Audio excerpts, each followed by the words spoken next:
Donc, est-ce que quelqu'un peut dire à son voisin derrière lui, entre dans son repos?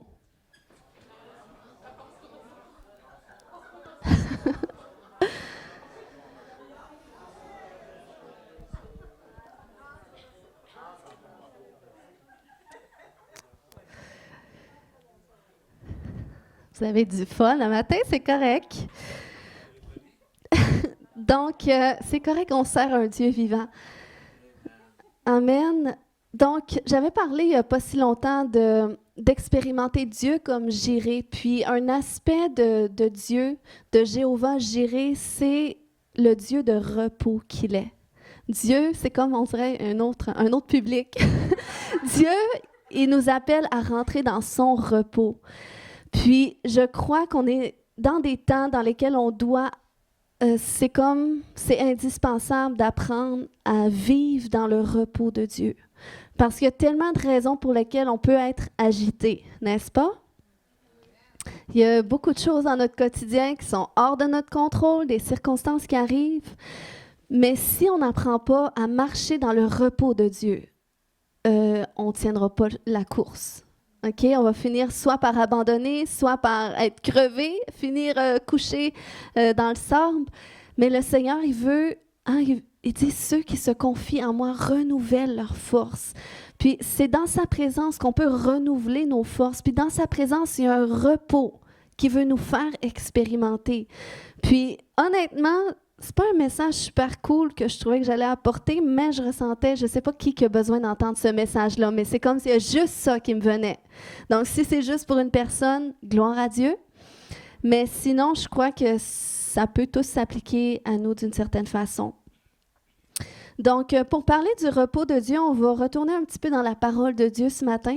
Vous allez être nourris ce matin par la parole. C'est pas par mes paroles, c'est pas ça qui va vous nourrir, mais c'est ce qui vient de la parole de Dieu.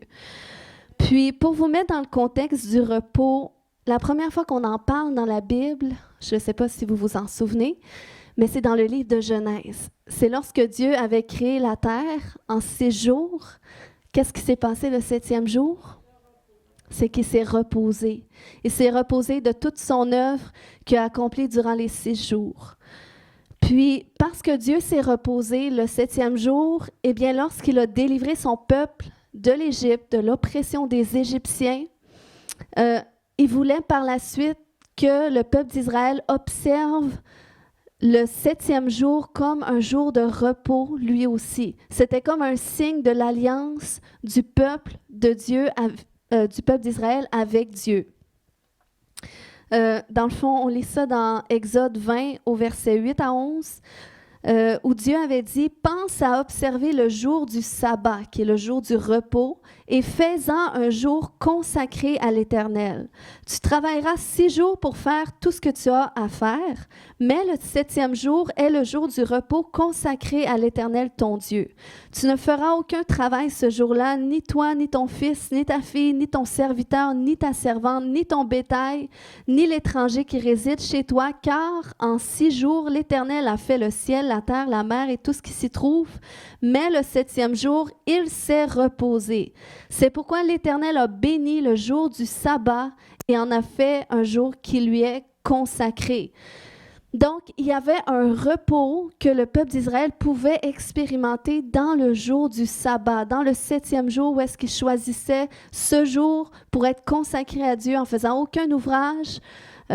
C'était un jour où est-ce qu'il pouvait entrer dans le repos de Dieu. Ensuite, il y avait un autre repos que Dieu parlait, qui était pour le peuple d'Israël, qui était réservé à l'héritage de la terre promise. Parce que Dieu avait aussi dit dans Deutéronome 12, versets 9 et 10, il avait dit « Jusqu'à présent, vous n'êtes pas entrés dans le repos. » Donc, il vivait une certaine forme de repos parce qu'il observait la loi que le 7e jour, il ne devait pas travailler. C'était le jour du sabbat, le jour consacré à Dieu. Donc, il y avait une forme de repos qu'il expérimentait. Mais là, il est en train de dire, Moïse, ben, en fait, vous n'êtes pas vraiment rentrés dans le repos parce qu'il y a aussi un autre repos qui est rattaché, il dit, dans l'héritage que l'Éternel, ton Dieu, te donne. Il dit, lorsque vous aurez passé le Jourdain, que vous habiterez dans le pays que l'Éternel, votre Dieu, vous fait hériter et qu'il vous aura donné du repos. à l'égard de vos ennemis. Donc, il y avait un repos aussi rattaché au territoire. Quand vous allez prendre possession du territoire de la promesse que j'ai pour votre vie, eh bien, il y a un autre repos que vous allez expérimenter, un repos à l'égard de vos ennemis. Donc, puis, c'est vraiment qu'est-ce qui s'est produit finalement parce que ça a été repris dans Josué 21, 44, 45. Ça dit que l'Éternel leur accorda de vivre sans être inquiétés.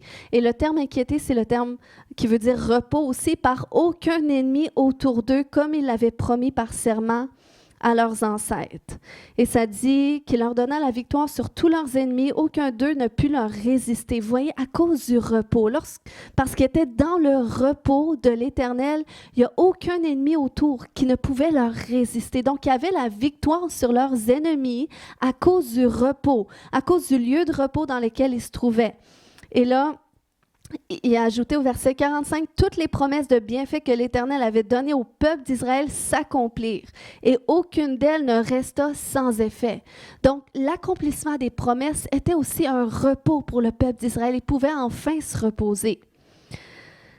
Donc, vous comprenez ce matin qu'il y avait un repos qui était associé au jour, un repos qui était associé au lieu, puis à l'héritage de la promesse que Dieu avait faite, mais ce n'était pas tout. Parce que plus loin dans l'histoire, à un moment donné, il y a le roi David qui a fait une remarque au peuple d'Israël. Puis je n'ai pas le verset ce matin, mais c'est dans le psaume 95.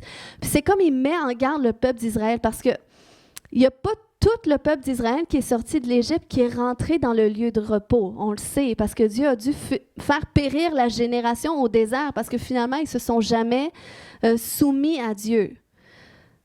Donc, Dieu les a fait périr, puis c'est la génération d'après qui ont connu le repos de Dieu attaché à cette terre promise. Mais là, à un moment donné, David, il reprend ce verset en disant « Endurcissez pas votre cœur à la voix de Dieu si vous l'entendez aujourd'hui, sinon vous allez faire comme les autres au désert puis vous ne rentrerez pas dans le repos. » Donc ça voulait dire que le repos n'était pas seulement attaché au jour puis au lieu de la terre promise, mais il y avait un autre repos en Dieu que tu peux expérimenter en dehors du lieu et en dehors du jour. Puis c'est ce qu'on découvre dans la Nouvelle Alliance. Parce que dans le Nouveau Testament, on nous parle plus du sabbat comme une journée à observer pour trouver le repos, mais on nous parle de trouver le repos dans le Dieu du sabbat. OK? Puis ça, c'est l'autre repos qui existe, qu'on voit dans Hébreux 4 au verset 9, où l'apôtre Paul a dit « C'est donc qu'un repos de sabbat subsiste pour le peuple de Dieu. » Donc, il y a un repos qui est disponible pour nous. Puis on le sait pourquoi aussi, parce que Jésus, à un moment donné, dans Matthieu 11, 28, qu'est-ce qu'il a dit? Il a dit « Venez à moi ». Okay? C'est ce type de repos-là que Dieu veut qu'on expérimente lorsqu'on vient à lui. Puis c'est pas juste quand tu lui donnes ta vie, mais c'est un repos qui est renouvelable à tous les jours. Il dit « Viens à moi, toi qui es fatigué et chargé, et je te donnerai quoi? Du repos. Prends mon joug sur toi et reçois mes instructions. Car je suis doux et humble de cœur, et tu trouveras quoi? Du repos pour ton âme, car mon joug est doux et mon fardeau est léger. Mon fardeau est léger. Wow!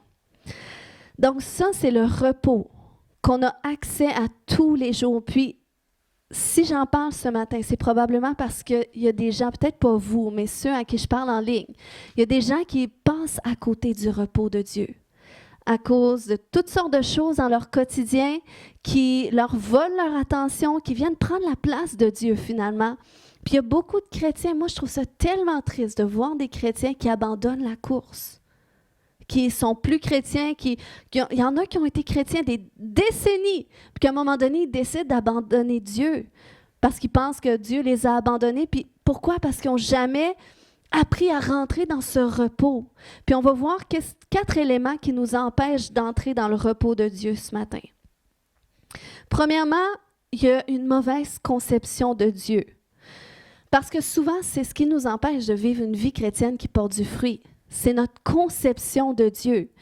Il y a une jeune dame pour qui j'avais prié il y a quelque temps, puis elle me parlait, en tout cas, c'est une jeune dame que j'aime beaucoup, puis c'est le type de personne que tout le monde aime. Là. C'est une jeune femme qui est vraiment très, très investie, qui est impliquée, qui est dévouée, qui est généreuse de son temps, qui est vraiment dédiée pour les autres, puis même les gens autour d'elle, les gens dans l'église, elle donne vraiment un bon témoignage d'elle parce qu'ils disent « Elle est tellement serviable, ça c'est quelqu'un sur qui tu peux compter, elle est autonome, tout ça. » Puis, elle commence à me dire tout ça. Elle dit, tu sais, ça, c'est l'image que les gens voient de moi.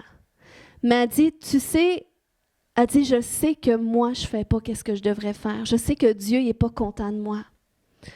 Puis, elle dit, je sais, je marche dans la désobéissance à Dieu, tout ça. Puis, je l'écoutais, je cherchais à comprendre parce que je me demandais, bon, peut-être qu'elle vit dans le péché, tu sais. Mais non, pas du tout. Elle commence à me dire, il y a plein de choses que je ne fais pas, que je devrais faire, puis je sais que Dieu est déçu de moi. Puis, je dis, OK, ben j'ai dit, dis-moi, qu'est-ce que Dieu voudrait que tu fasses que tu ne fais pas? Elle commence à me sortir une longue liste d'épiceries, de qu'est-ce qu'elle ne fait pas, qu'elle devrait faire. Je devrais prendre tel cours biblique. Je devrais m'impliquer plus à l'église. Je devrais prendre tel cours de musique. Je devrais aider dans tel département, dans tel ministère, je devrais être impliquée. Puis là, elle commence à me défiler tout ce qu'elle devrait faire qu'elle ne fait pas. Puis, je l'écoutais parler, puis là, je dis OK, mais ça, c'est une jeune dame qui est aux études. C'est une jeune dame qui travaille aussi, qui est déjà impliquée dans l'Église. Puis là, je lui demande, je dis OK, mais si tu faisais tout ce que Dieu te demande de faire, selon toi, c'est où est-ce que tu trouverais le temps de le faire? Puis là, elle commence à réaliser que, ouais, c'est vrai que dans le fond... Puis, vous voyez que le problème là-dedans, c'est sa conception qu'elle a de Dieu. Quand elle pense à Dieu, elle voit un Dieu exigeant. Un Dieu que si tu ne fais pas ça, ben, il n'est pas content de toi, il n'est pas satisfait. Fait qu'est-ce que ça fait lorsque tu as cette conception de Dieu? Ben, soit que ça va faire que tu as de la réticence à t'approcher de ce Dieu-là. Parce que tu as l'impression qu'il n'est pas content de toi. Ou tu as l'impression qu'il va te demander de quelque chose à faire, puis tu sais que tu ne réussiras pas à le faire. Soit que c'est le type de relation que ça crée avec Dieu, ou soit que ça va faire quelqu'un de toi, quelqu'un qui est légaliste. Quelqu'un qui va être peut-être dur envers les autres. Tu dois faire ceci, cela, ça, parce que c'est ce que Dieu veut que tu fasses. Mais moi, ce matin, je veux vous amener une nouvelle conception de Dieu.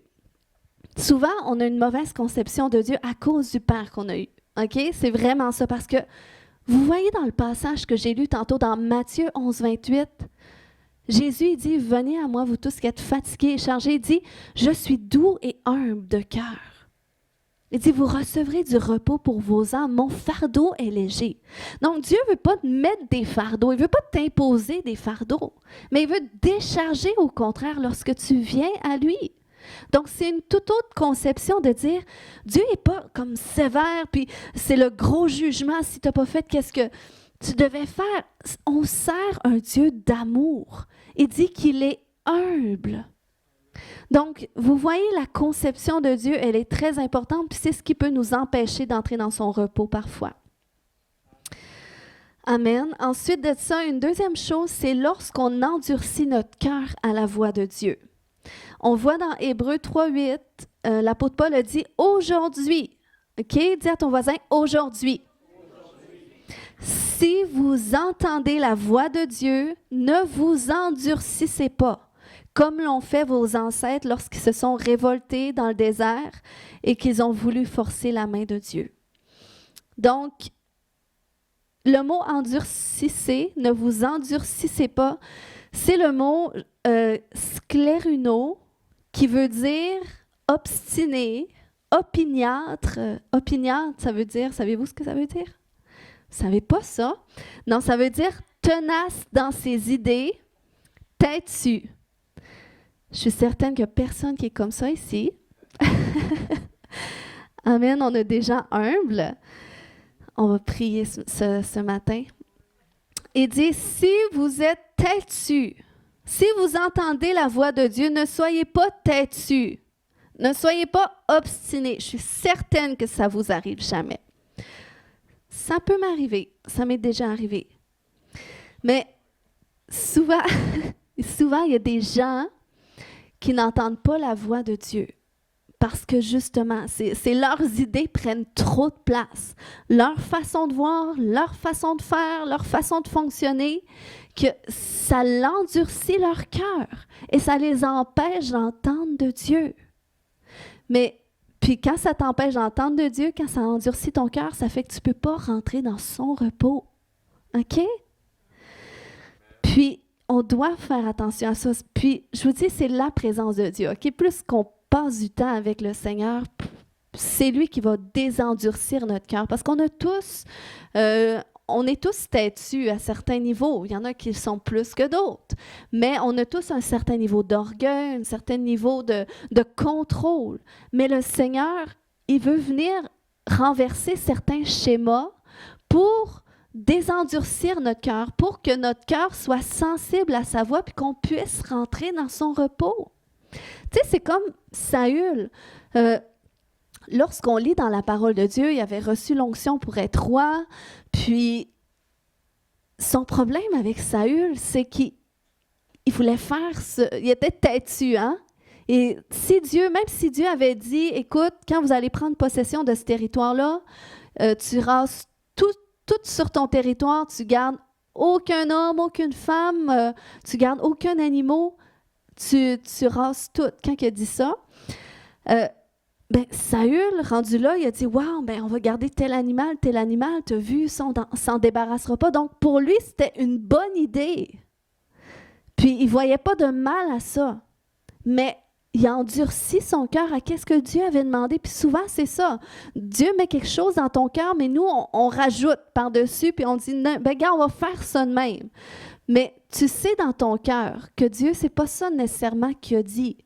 Puis, qu'est-ce qui s'est produit pour Saül? C'est qu'à un moment donné, à force d'être têtu, son cœur s'est endurci, puis il est devenu agité. La Bible nous dit dans 1 Samuel 16,14 que l'Esprit de l'Éternel se retira de Saül, qui fut agité par un mauvais esprit venant de l'Éternel. Donc, vous voyez, parce que son cœur était endurci, parce qu'il était têtu, parce qu'il voulait faire à sa façon, il était agité. Puis des fois, il y a beaucoup de gens qui sont agités parce qu'ils veulent faire les choses d'une certaine façon. Puis c'est pas nécessairement comme ça que ça se passe. Donc, c'est pour ça que le Seigneur, il veut travailler notre cœur pour qu'on puisse entendre sa voix. Tu sais, dans le passage que j'ai lu dans Matthieu 11, 28, Jésus avait dit « Recevez mes instructions et vous recevrez du repos pour vos âmes. » Donc, il y a un repos qui vient à travers les instructions de Dieu que tu reçois. Mais quand ton cœur est endurci, tu n'entends pas sa voix clairement, puis tu fais les choses à ta façon, puis des fois, il faut que tu recommences parce que ça va tout croche, puis ça ne va pas comme tu pensais. Amen. Donc, on doit faire attention à ça. Troisièmement, qu'est-ce qui empêche de rentrer dans le repos de Dieu? C'est le cœur mauvais et incrédule. Hébreux 3,12 nous dit « Prenez donc bien garde, frères et sœurs, que personne parmi vous n'ait le cœur mauvais et incrédule au point de se détourner du Dieu vivant. » Vous savez, souvent dans notre mentalité humaine, ce qui nous empêche de s'approcher de Dieu, ou de s'abandonner à lui. Okay? Des fois, on a peur qu'il nous vole quelque chose. Ou on a peur, tu sais, des fois, c'est l'incrédulité, justement. On doute de Dieu. On a du mal à avoir pleinement confiance en Dieu. Ce qui fait en sorte qu'on a du mal à s'abandonner, puis on a du mal à être dans le repos aussi. Puis, mais ça aussi, c'est une affaire de conception. Parce que si tu savais combien est-ce que Dieu ne veut pas te prendre quelque chose, mais il veut te donner. Il veut ta vie, il veut que tu lui donnes ta vie, mais en échange, il veut te donner tellement de bénédictions. C'est comme, j'ai une histoire que j'ai vécue récemment par rapport à ça, puis ça a été vraiment une leçon que le Seigneur voulait m'enseigner. C'est qu'il y avait une dame qui voulait acheter une poupée. J'avais mis en vente une poupée sur Marketplace. Puis, c'est ça, je la vendais pas cher du tout, là. C'était comme, c'est 10 $. Puis, La dame, en tout cas, a dit, j'aimerais ça la voir, la poupée. Puis là, elle m'écrit, elle dit, je pourrais pas venir la chercher avant 2 semaines. Fait que là, j'ai dit, OK, ben j'ai dit, peux-tu me faire un virement Interac? Tu sais, parce que sur Marketplace, on a appris par expérience qu'on est mieux de vendre premier arrivé, premier servi, sinon on risque de rester pogné avec. Fait que là, elle dit, ben je peux pas te faire de virement parce qu'elle dit, il faut que j'attende de recevoir ma paye dans 2 semaines.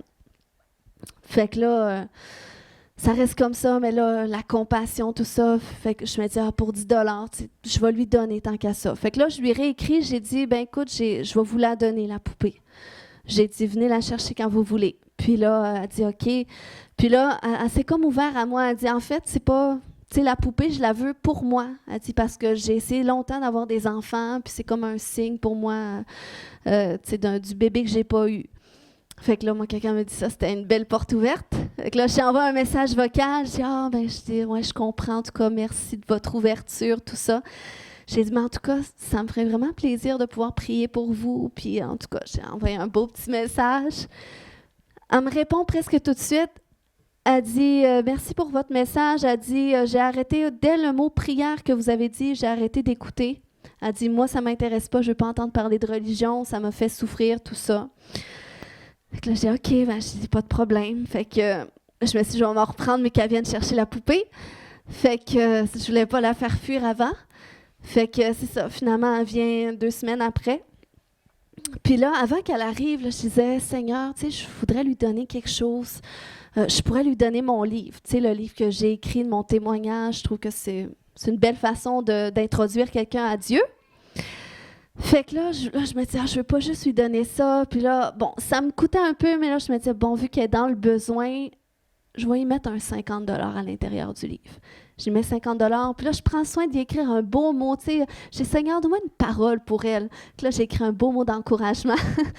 Fait que là, avec tout le paquet, fait que là, elle rentre, elle vient chercher la poupée. Puis tu sais, je jase avec, je voulais pas l'attaquer non plus. Puis finalement, c'est ouvert à moi, tu sais, pourquoi qu'elle a vraiment, tu sais, été déçue par la religion, des blessures qu'elle a vécues, tout ça. Puis je l'ai écoutée. En tout cas, j'ai dit, j'aurais quelque chose pour vous. J'aimerais ça vous donner mon livre. C'est le livre de mon expérience que j'ai vécue avec ma foi. Fait que là, tu sais, c'est comme si elle s'est mis déjà, tu sais, elle voulait partir. Fait que là, elle dit, ben, est-ce que ça parle de Dieu? Là, j'ai dit, ben, tu sais, c'est mon histoire, en fait, là. Ça parle plus de mon histoire, tu sais, mon cheminement. Puis là, j'ai cité quelques trucs qu'elle me dit qu'elle a vécu, que j'ai écrit dans mon livre. Elle dit, oh non, non. Elle dit, moi, si ça parle de Dieu, elle dit non. Puis là, elle descend les marches, puis elle était déjà presque dans sa voiture. Elle dit, non, moi, ça m'intéresse pas, je veux pas votre livre. Puis, tu sais, j'ai dit, OK, ben c'est correct. Puis, tu sais, il y avait comme eu la pensée en moi, est-ce que je lui dis, tu sais, j'ai gardé qu'est-ce que j'ai mis à l'intérieur du livre pour vous, mais non, tu sais, je lui ai pas dit parce que, dans le fond, tu sais, c'était comme un cadeau qui venait avec le livre. Tu sais, puis imaginez, puis j'étais triste pour elle après. Je me disais, imaginez, c'est une dame dans le besoin, 50 $, c'est beaucoup quand tu es dans le besoin. Imaginez comment est-ce qu'elle aurait été bénie si elle aurait fait un pas de foi, de dire, écoute, ça me sort de ma zone de confort, j'ai peur d'être déçue encore, j'ai peur parce que je pense à mes abus, aux difficultés que j'ai vécues, mais si elle aurait accepté de faire un pas de foi, de dire, écoute, je vais y faire confiance, elle n'a pas de l'air de n'importe qui, mais non, elle a avancé sur ses peurs, elle a avancé sur son incrédulité, fait que non seulement elle n'a pas eu l'histoire du témoignage, mais elle n'a pas eu l'argent qu'elle aurait pu avoir, puis un beau mot d'encouragement. Puis, le Seigneur me montrait que souvent, c'est ça qu'on fait avec lui. Hein? Des fois, le Seigneur nous dit, regarde, fais telle chose, va dans telle direction. Mais parce qu'on voit seulement qu'est-ce qu'on voit de nos yeux ou ce qu'on entend de nos oreilles, on dit non, Seigneur, je ne veux pas y aller encore, ça me fait souffrir, je ne veux pas entreprendre telle chose, tu as vu ce qui est arrivé la dernière fois, puis on ne veut pas faire des pas de foi parce qu'on avance sur nos peurs, on avance sur ce qu'on a vécu dans le passé, fait que ça fait que non seulement on ne peut pas profiter des bénédictions qu'il y a pour nous, mais en plus des surplus que Dieu a mis, des surprises qui répondent à nos besoins. Amen. Amen. Donc, en tout cas, c'est une leçon ce matin.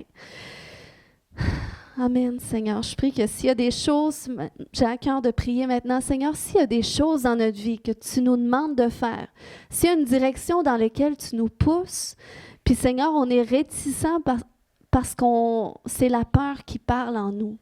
Mais Seigneur, je prie que tu viennes briser cette peur dans le nom de Jésus.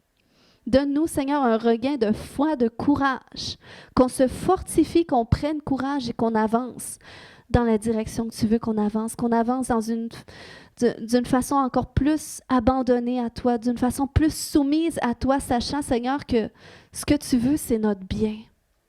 Amen. Quatrièmement, une chose qui nous empêche de rentrer dans le repos, c'est le péché. La Bible dit dans Hébreux 3,13, « Encouragez-vous les uns les autres jour après jour, aussi longtemps qu'on peut dire aujourd'hui, afin qu'aucun d'entre vous ne se laisse tromper par le péché et ne s'endurcisse. » Donc, le péché endurcit notre cœur. Puis, aussi longtemps qu'on... C'est quand tu pratiques le péché, c'est que tu penses que le péché t'amène quelque chose de plus grand que Dieu pourrait t'amener.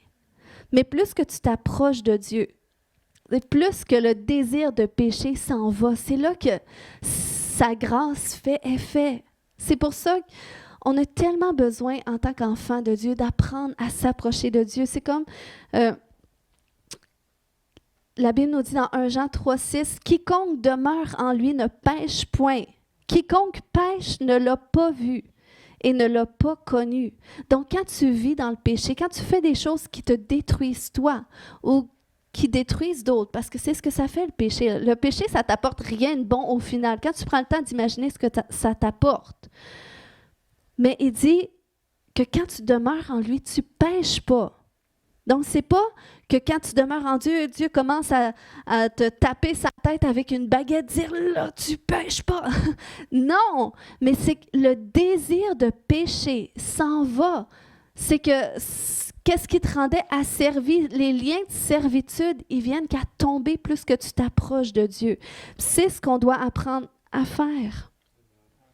Amen. C'est vraiment l'amour de Dieu qui vient combler.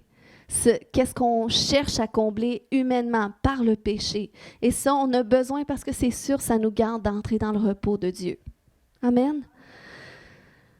Donc, comment expérimenter le repos de Dieu? 3 éléments ce matin que je vais partager. C'est lorsque tu acceptes et associes ta foi au message de l'Évangile. OK? Ça, c'est un premier pas pour expérimenter le repos de Dieu. On voit dans Hébreux 4, « Pendant que la promesse d'entrer dans le repos prévu par Dieu est toujours en vigueur, craignons que l'un d'entre vous se trouve coupable d'être resté en arrière, car nous aussi, nous avons entendu une bonne nouvelle. » Qui a entendu une bonne nouvelle? Amen. Amen. L'Évangile, tout comme eux, et il parle des gens au désert, mais le message que le peuple d'Israël ont entendu ne leur a servi à rien. OK? C'est pas parce que tu entends la bonne nouvelle que ça va te servir à quelque chose. C'est pas parce que tu viens à l'église que ça va te servir à quelque chose. Il dit que ça leur a servi à rien parce qu'ils n'ont pas associé leur foi à ceux qui l'ont reçu, à ceux qui ont reçu ce message, qui leur ont partagé le message. Eh bien, ils n'ont pas associé leur foi à qu'est-ce qu'ils ont entendu. Et ça dit qu'ils n'ont pas pu entrer dans le repos prévu par Dieu. Et ici, le mot repos, c'est une métaphore des bénédictions que Dieu veut nous donner. Donc, si tu n'associes pas ta foi au message de l'Évangile, eh bien, ça te garde d'entrer dans le repos de Dieu. Ça te garde de rentrer dans les bénédictions qui te donnent un repos en Dieu. Amen. Amen. Dieu veut nous bénir. Puis, le message de l'Évangile, c'est quoi? Le message de la bonne nouvelle, d'une façon primaire, le message de la bonne nouvelle, c'est que tu deviens un enfant de Dieu. OK? Puis ça, c'est une révélation qui est extraordinaire. Lorsqu'on se met à y penser, on devient un enfant de Dieu. Ça veut dire qu'on a accès aux mêmes bénédictions que Jésus avait accès lorsqu'il était sur la terre, à travers sa relation qu'il avait avec le Père.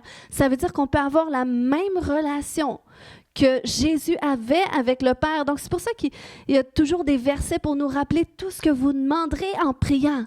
Croyez que vous l'avez reçu, tout ce que vous demanderez en mon nom. Je le ferai afin que le Père soit glorifié en moi. Donc, Jésus nous appelle toujours à marcher dans la foi, à avoir cette confiance en Dieu. Lorsque vous priez, il dit, priez notre Père qui est au ciel. Donc, il dit, vous pouvez avoir cette même communion que moi, je suis le Fils de Dieu qui est envoyé pour vous sauver. Mais je suis là aussi pour vous dire que vous êtes des enfants de Dieu parce que vous croyez en moi, eh bien, vous devenez des enfants de Dieu. Puis ça, c'est 1 Jean 12 qui dit à tous ceux qui l'ont reçu, en parlant de la parole de Dieu, en parlant de Jésus, de ce message, de la bonne nouvelle, en tous ceux qui ont cru en son nom, elle a donné le pouvoir de devenir enfants de Dieu. Amen. Donc, tu es un enfant de Dieu. Tu n'es plus orphelin, tu n'es pas laissé à toi-même. Puis, Dieu t'affectionne, Dieu t'aime. Donc, c'est pour ça qu'il dit, viens à moi si tu es fatigué et chargé, puis je vais te donner du repos pour ton âme. Amen. Dieu t'aime tellement, puis il y a un repos en lui, mais ça doit être... Pour le saisir, son repos, c'est que tu dois changer ta conception de Dieu. Puis tu dois commencer à associer ta foi au message qui est prêché, au message de l'Évangile. Qu'est-ce que la parole de Dieu dit de toi? Qu'est-ce qu'elle dit de Dieu? Comment est-ce que tu peux avancer sur la révélation du message de l'Évangile? Amen? C'est pas trop lourd ce matin? Deuxièmement, comment est-ce qu'on peut rentrer dans le repos? C'est en grandissant dans la connaissance de Dieu, le Père, à travers sa parole. Puis ça, c'est indispensable. On doit tous lire la parole de Dieu. Vous ne pouvez pas ça ne peut pas être votre seule nourriture quand vous venez dimanche à l'église. Moi, si je prends juste un repas par semaine puis je jeûne les 6 jours, peut-être que vous allez voir à travers moi. On a besoin quotidiennement, c'est la Bible qui nous aide à connaître Dieu. Puis la parole de Dieu a fait vraiment une œuvre de transformation que je vais vous dire dans quelques instants. Mais voyez qu'est-ce que Josué avait dit dans Josué 22 au verset 4 à 5. Il dit, « Maintenant l'Éternel, votre Dieu, a accordé à vos compatriotes une existence paisible, qui veut dire le repos dans le pays comme il l'avait promis. Vous pouvez donc maintenant partir et rentrer dans le pays qui vous appartient. » Puis, tu sais, quand que Dieu dit ça dans sa parole dans l'Ancien Testament, ça vaut encore pour nous lorsqu'on est en lui. Il dit, vous pouvez donc maintenant partir et rentrer dans le pays qui vous appartient. OK? Et que l'Éternel vous a donné en propriété. Là, il parlait de ce secteur-là à Canaan. Mais nous, qu'est-ce que la parole de Dieu nous dit? Que tout lieu que foule la plante de notre pied nous appartient. Donc, on peut rentrer, aller, sortir, revenir et être en paix. OK? Puis, mais il dit au verset 5, « Seulement veillez bien à appliquer le commandement et la loi que Moïse, donc la parole de Dieu, que Moïse vous a transmis. » Il dit, « Aimez l'Éternel, votre Dieu, suivez tous les chemins qu'il a prescrits pour vous, obéissez à ses commandements, attachez-vous à lui et servez-le de tout votre cœur et de tout votre être. » C'est un message qui vaut pour nous aujourd'hui. Il nous dit exactement qu'est-ce qu'on doit faire si on veut marcher dans le repos, dans cette existence paisible. On doit suivre les commandements de Dieu, suivre qu'est-ce que la parole de Dieu dit. Donc, d'où l'importance d'associer notre foi au message de l'Évangile, puis chercher à connaître, OK, mais qu'est-ce que je dois faire par rapport à telle situation dans ma vie? Qu'est-ce que la Bible dit? Et si tu sais pas où commencer dans la Bible, je ne sais pas si tout le monde lit sa Bible ou tout le monde a déjà lu la Bible, mais tu peux commencer dans les psaumes. Tu peux lire un psaume par jour. Tu sais, c'est pas de lire la Bible en 3 mois. Je sais qu'il y a des gens qui ont des dons surnaturels d'être capables de lire la Bible en 1 mois même. Mais sinon, tu lis un chapitre d'un livre par jour. Puis, tu cherches à comprendre ce que tu lis. Tu lis pas juste pour lire, mais c'est comme la louange. Tu chantes pas juste pour chanter, mais tu cherches à comprendre. Il faut que ça connecte avec ton cœur. Il faut qu'il y ait une révélation qui vient. Amen? Donc, notre repos dépend de l'obéissance qu'on porte à ses commandements. Puis, la parole de Dieu, elle est puissante. La Bible nous dit qu'elle a le pouvoir de nous purifier. OK, on lit ça dans Éphésiens 5, 26. Ensuite, on lit aussi dans Hébreux 4, 12 que la parole de Dieu, elle est vivante et efficace, qu'elle est plus tranchante qu'une épée à double tranchant, qu'elle vient séparer l'âme et l'esprit. Donc, c'est puissant, ça veut dire qu'elle va pénétrer jusqu'au plus profond de notre être, dans les recoins les plus cachés, puis elle va faire une œuvre de nettoyage. Si je suis là devant vous aujourd'hui, c'est vraiment parce que la parole de Dieu a fait cette œuvre dans ma vie. Amen. Puis si vous êtes là, c'est pour ça aussi. C'est la parole de Dieu qui nous transforme parce qu'elle est vivante. Elle fait une œuvre transformatrice dans notre vie. Amen. Ensuite, c'est la parole de Dieu qui nous fait naître de nouveau et qui établit notre identité. Qui tu es en tant qu'enfant de Dieu, tu vas le savoir dans la parole de Dieu. Amen. Il dit dans Jacques 1,18, c'est dans 1 Pierre 1,23, « Car vous êtes nés à une vie nouvelle, non d'un homme mortel, mais d'une semence immortelle, la parole vivante et éternelle de Dieu. » Donc, c'est pour ça que c'est la parole qui nous fait naître, qui nous fait marcher dans cette nouvelle naissance, ça nous fait grandir. Amen. On voit aussi que la parole de Dieu est une espérance certaine. On voit ça dans Ésaïe 55, 11. Il dit, Dieu a dit, « Il en sera de même de la parole que j'ai prononcée. Elle ne reviendra jamais vers moi à vide, sans avoir accompli ce que je désirais et sans avoir atteint le but que je lui ai fixé. » Donc, c'est puissant lorsque tu déclares la parole de Dieu. Lorsque sur ta situation, tu prends un verset, tu dis, la Bible dit ceci. C'est comme ça que Jésus a vaincu le diable lorsqu'il est venu le tenter au désert. C'est par la parole de Dieu. Et Jésus, c'est comme ça qu'il a confondu la culture religieuse de son époque. C'est en prenant des parties de la Bible, de l'Ancien Testament, pour expliquer qu'est-ce que Dieu voulait dire, en fait. Puis, il a amené une toute autre perspective qui était la vérité, finalement. Puis, c'est là qu'il y a vraiment une puissance dans la Bible. Si ce n'était pas le cas, je vous dis, ce livre n'existerait peut-être même plus aujourd'hui. Après toutes ces années-là, c'est vraiment surnaturellement qui subsiste encore aujourd'hui. Puis, troisièmement, comment est-ce qu'on peut rentrer dans le repos de Dieu? C'est en développant notre révélation du Père à travers notre communion avec lui. C'est vraiment en lui qu'on peut trouver notre repos. On sait que Jésus, lorsqu'il est venu sur la terre, Jésus a tracé le chemin pour nous. C'est grâce à qu'est-ce que Jésus a fait sur la terre, à la marche qu'il a faite en venant dans ce monde. C'est ce qui nous a rendu possible de pouvoir obéir à Dieu aujourd'hui, de pouvoir avoir une relation avec Dieu, une communion avec Dieu. Jésus a tracé le chemin avant nous. Puis la Bible nous dit que son chemin d'obéissance, de soumission n'a pas été sans prière, sans supplication. Jésus entretenait sa relation avec Dieu. Puis c'est ce qu'on est appelé à faire aussi. Je vous dis, il y a vraiment un repos. Moi, des fois, ça arrive, des fois que je sens que c'est comme je me décharge pas assez entre les mains du Seigneur parce que je le ressens juste dans mon corps, puis le Seigneur, il permet pas de toute façon. C'est vraiment quelque chose que j'apprends à faire rapidement, de dire, OK, Seigneur, je sens que la pression veut monter, je te remets telle chose, je te remets telle chose. Surtout, je pense, peut-être c'est pire quand tu es visionnaire, quand tu sais que quand le Seigneur te montre les choses à l'avance, c'est comme j'ai beaucoup de rêves accumulés, beaucoup de révélations, beaucoup de choses à penser. Mais le Seigneur me dit, écoute, il faut que tu me remettes tout ça entre mes mains parce que tu n'as pas la capacité, même pas de porter ta vie, même pas de porter ta destinée, d'amener ta destinée à accomplissement. Il dit, tu ne peux pas par toi-même. Donc, tu n'as pas le choix quotidiennement de tout me remettre entre tes mains. Et puis c'est ce qu'on doit faire pour tout, pour nos enfants. On doit faire ça pour nos conjoints, nos maris, nos femmes. On doit faire ça pour tout. On doit constamment les remettre entre les mains de Dieu, puis arrêter de porter des charges inutiles. Ça, c'est si on veut rentrer dans son repos. On est appelé à être des gens qui vont propager la paix. Les gens sont supposés de voir de nous des gens qui répandent la paix.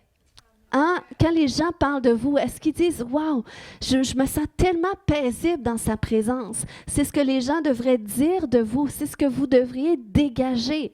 Parce que le Seigneur a fait de nous des sacrificateurs, des gens qui peuvent amener d'autres à Dieu, qui peuvent être le chemin entre eux et Dieu. Et ce chemin-là amène la paix, amène l'amour. On est comme un canal. Puis pour ça, on doit le vivre pour nous. Parce que si on ne le vit pas pour nous, comment est-ce qu'on veut le faire vivre à d'autres? C'est facile de le dire avec notre bouche. Mais qu'est-ce que ta présence témoigne?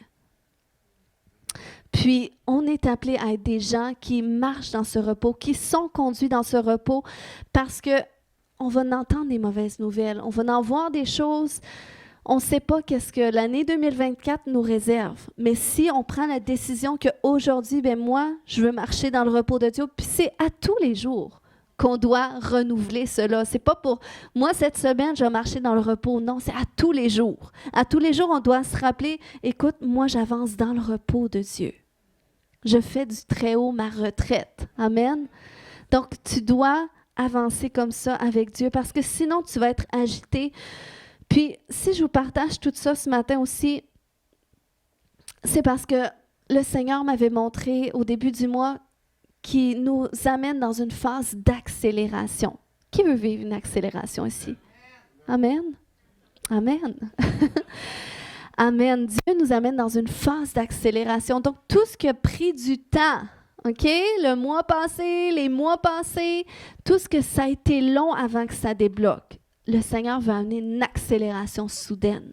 Une accélération dans le processus de l'accomplissement de tes prières, des promesses que Dieu t'a données, une accélération dans l'accomplissement des visions qu'il t'a données, une accélération dans ton processus de transformation.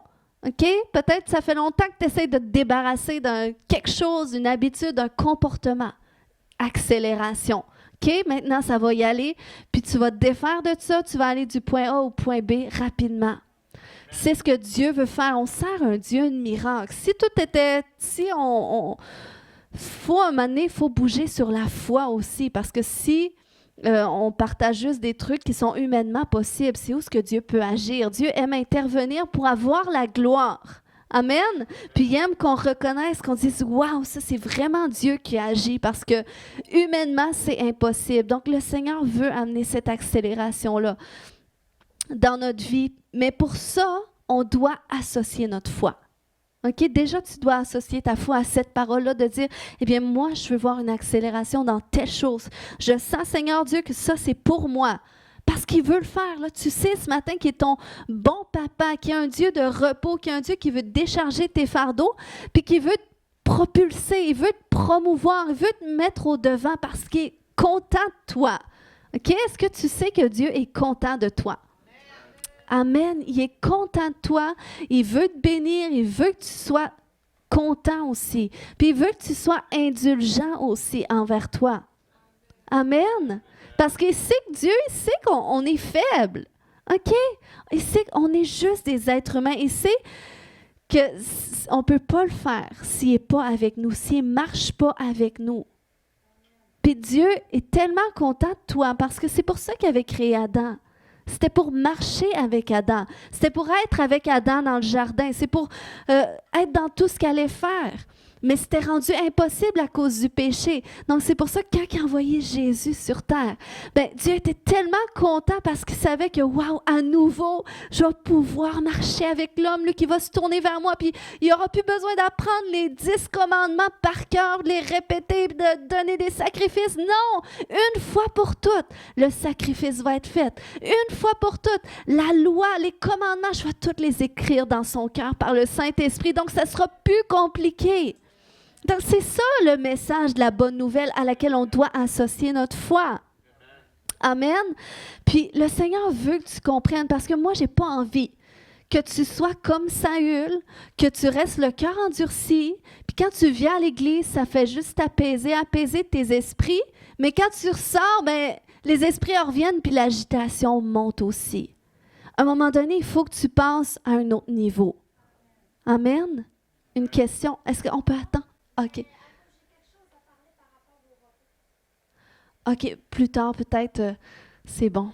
Amen. Donc, le Seigneur, il veut, amen, le Seigneur, il veut qu'on trouve son repos. Puis c'est dans sa présence que tu le trouves, dans ta communion avec lui.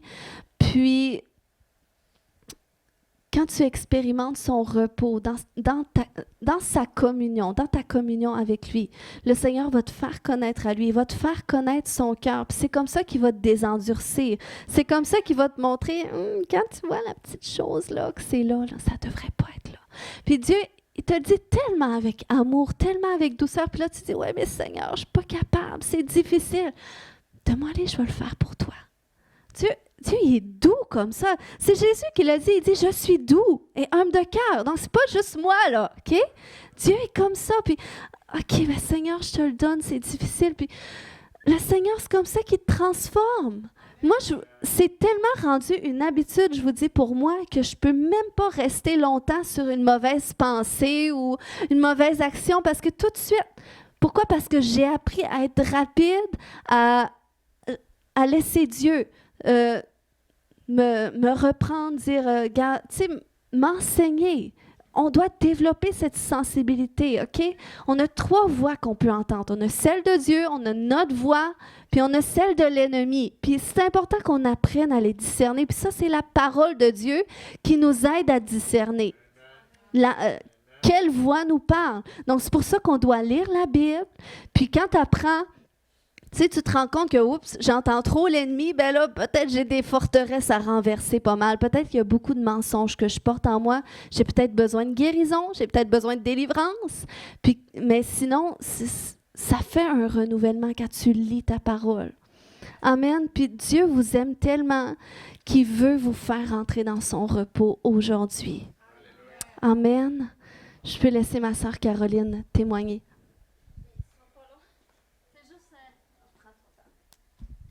Bonjour, c'est parce que cette semaine, j'ai fait une prise de conscience. Le Seigneur a mis quelque chose sur mon cœur par rapport au repos. C'est pour ça que je trouvais que ça serait peut-être bien d'en parler.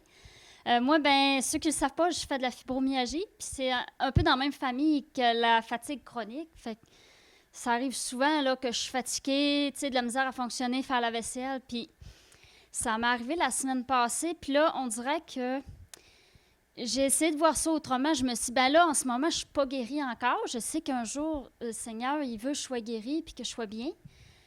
Mais je me suis comme rendu compte que dans ces moments-là, je m'enfermais, avec la musique, je priais plus. Puis j'étais comme plus consciente du Seigneur, puis que peut-être que c'est peut-être mon âme qui avait besoin d'être plus proche de Dieu, puis que là, il faisait crier à mon cœur, « Gars, arrête, là, c'est assez, la vaisselle ou tout. » Il va te reposer un peu, puis vraiment, le repos du Seigneur, pas juste de se reposer. Donc, ça m'a fait voir la situation qui était quand même, c'est une situation négative, mais plus positivement, plus d'essayer de m'accrocher plus à lui, puis de plus dépendre de lui, puis que, le reste, ça va se faire tout seul, là. C'est bon. C'est vraiment ça. Amen. Oui, le repos de Dieu, c'est merveilleux. C'est vraiment ça que ça fait. Puis moi, je sais si je deviens un peu stressée, mais je suis difficile à stresser parce que je n'ai pas un tempérament comme ça. Mais tu sais, je le sens si je deviens stressée, puis je sais que c'est parce que j'ai besoin d'aller me reposer entre les mains de mon Dieu, puis il va me décharger. Donc, le Seigneur veut que vous preniez habitude de le faire rapidement, puis c'est tellement merveilleux parce que lorsque tu développes cette habitude, c'est là que tu commences à entendre plus sa voix aussi. Tu es moins dirigé par tes émotions, tu es moins dirigé par ta pensée, donc c'est plus facile d'être conduit par lui. Amen. Donc, on va prier ce matin. Amen. Je crois que le Seigneur veut nous faire rentrer dans son repos aujourd'hui. Alléluia. Seigneur, je te remercie. Je te remercie, Seigneur, parce que aujourd'hui, Père, il y a une dimension de repos nouvelle pour tes enfants, Seigneur Dieu. Il y a une dimension nouvelle de repos. Puis même ce matin, alors qu'on est en prière, tu peux déjà commencer à te décharger au pied de sa croix. décharger tout ce qui t'occasionne du stress, tout ce qui t'occasionne de la pression. Dans le nom de Jésus, Seigneur, je te remercie que ta parole, elle est vérité, ta parole qui a été enseignée ce matin, Seigneur Dieu, qu'elle juge les pensées, les sentiments des cœurs. Seigneur, viens juger nos pensées et nos sentiments aujourd'hui par ta parole qui est vérité, Seigneur Dieu. Viens exposer les mensonges, Père, les mauvaises conceptions de toi, Seigneur Dieu, qui nous empêchent d'être en communion avec toi, Seigneur Dieu. Dans le nom de Jésus, viens exposer les mauvaises conceptions, viens exposer les peurs qu'on a, l'incrédulité qui nous empêche d'avancer sur la foi, les mauvaises expériences qui n'ont pas été guéries. Alléluia. Seigneur, on vient à toi. On vient à toi, Jésus, ce matin. Nous qui sommes fatigués et chargés, nous venons à toi pour trouver du repos. Alléluia. Koya shete ketede. Koramakataya shata. Koya shote ketede. Torakamaya shanta. Si tu as besoin de demander pardon à Dieu pour quelque chose, tu peux le faire maintenant. Si tu as besoin de renoncer à quelque chose, renoncer à une mauvaise conception, renoncer à un mensonge, si tu te rends compte que oui, c'est vrai qu'il y a quelque chose toujours qui te rend réticent de t'approcher. Peut-être que tu es trop dur envers toi-même. Peut-être que c'est l'image que toi, tu portes envers toi, puis tu penses que c'est ce que Dieu pense de toi. Peut-être que tu ne te penses pas assez bon ou assez bonne pour Dieu. Tu ne te penses pas assez spirituel pour Dieu. Tu penses que Dieu serait plus content de toi si tu prenais plus de temps avec lui. Puis même ça t'empêche de prendre du temps avec lui à cause de ça.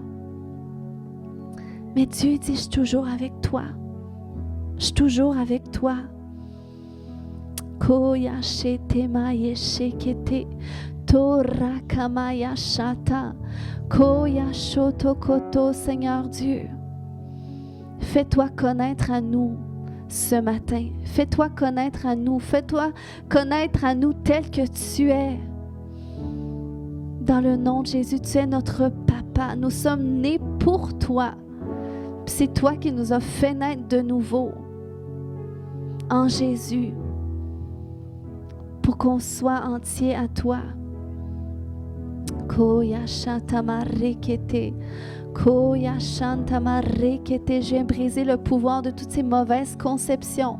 Je viens briser le pouvoir de tous ces mensonges, de ces mauvaises expériences, peut-être de rejet, d'abandon que tu as vécu, qui t'empêchent de t'abandonner à Dieu parce que tu as peur qu'il t'abandonne lui aussi.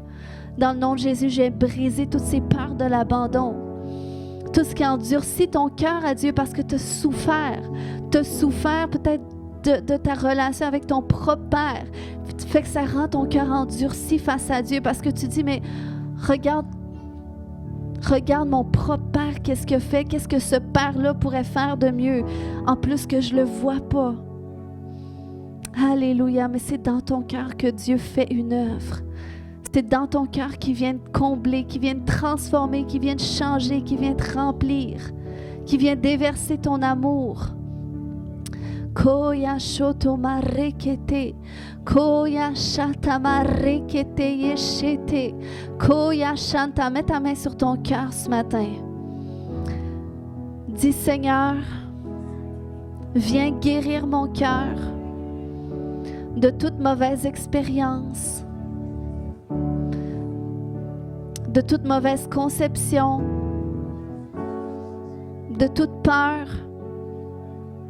Viens briser tout ce qui endurcit mon cœur à ta voix et au repos que tu as pour moi. Viens me remplir par ton esprit. Viens renouveler mon âme. Déverse en moi ta vie en abondance. Révèle-moi ton cœur de papa envers moi, ton amour et ton affection que tu éprouves pour moi. Amen. Koya shanta marekete yeshete. Koya shanta marekete. Seigneur, nous t'adorons. Nous t'aimons, Père. Nous te disons merci. Merci, Seigneur, que tu nous transformes. Tu nous approches toujours plus près de toi, Seigneur Dieu. Tu veux nous faire rentrer dans ton repos. Seigneur, nous nous empressons aujourd'hui d'entrer dans ce repos. Nous nous empressons d'entrer dans ce repos, d'entrer dans ces bénédictions, d'entrer dans ces promesses, d'entrer dans la plénitude de ta présence, Seigneur Dieu. Koya shanta marekete. Koya shata mama yasho kotoroko mama yashanta. J'entends le Seigneur qui dit à quelqu'un, je t'aime tellement. Je t'aime tellement. Koya shanta marekete. Koya shoto mama yashanta katada. Koya shonte marekete. Koya shonto do mama yashanta. Koya shanta marekete yeshete. Koya shanta. Il y a quelqu'un qui vit une situation qui occasionne du stress parce que c'est pas réglé. Puis c'est comme ça te gruge à l'intérieur de toi, puis ça t'empêche de marcher dans ce repos de Dieu. Mais ce matin, alléluia, ton Dieu il est là ce matin.